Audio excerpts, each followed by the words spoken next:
পড়েন তো একবার আলহামদুলিল্লাহ। যা হারিয়ে গেছে আলহামদুলিল্লাহ, যা আসবে তাতেও আলহামদুলিল্লাহ। জীবনের ভালো সময়টাও লেখা আছে, খারাপ সময়টাও লেখা আছে।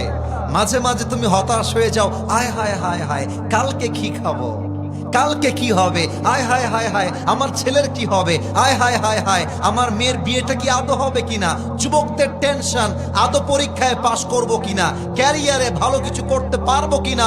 আরে বেটা, টেনশনের কোনো কারণ নাই। আল্লাহ যদি তোমার কপালে শান্তি লিখে থাকে, কসম খোদার পুরো দুনিয়ার সেই শান্তি কেউ তোমার থেকে চাইলে এক চুল পরিমাণ কাটতে পারবে না। এটার নামই তাকদীরে বিশ্বাস, ঠিক কিনা বলেন? কপালে যা লেখা আছে তাতে খুশি হয়ে যান। আপনার জন্ম জয়পুরহাটে, খুশি হয়ে যান। আপনি একজন রিকশাওয়ালা, খুশি হয়ে যান। আপনি গরিব ঘরের ছেলে, খুশি হয়ে যান। আপনি একজন গরিব ঘরের বউ, খুশি হয়ে যান। আপনার স্বামী আপনাকে টিনের বাসায় রেখেছে, খুশি হয়ে যান। সুখে দুঃখে যেই বান্দা পড়তে পারে আই এম সো হ্যাপি, আলহামদুলিল্লাহ। আল্লাহ বলছে লা ইন শাকারতুম লাযীদান্নাকুম। বান্দা তুই একবার পড়বি আল্লাহ, আমি তোমার সিদ্ধান্তে খুশি। তোর নিয়ামত যদি হয় 50 ভাগ, আমি আল্লাহ করে দিব 100 ভাগ।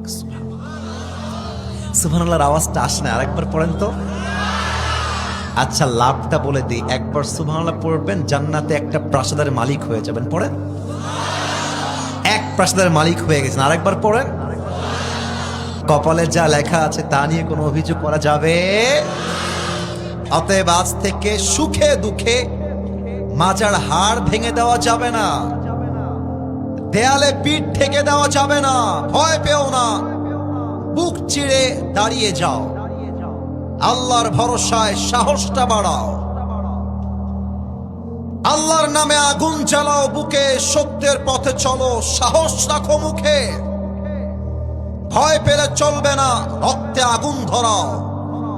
আল্লাহর সৈনিক তুমি, সেই পতাকা উড়াও।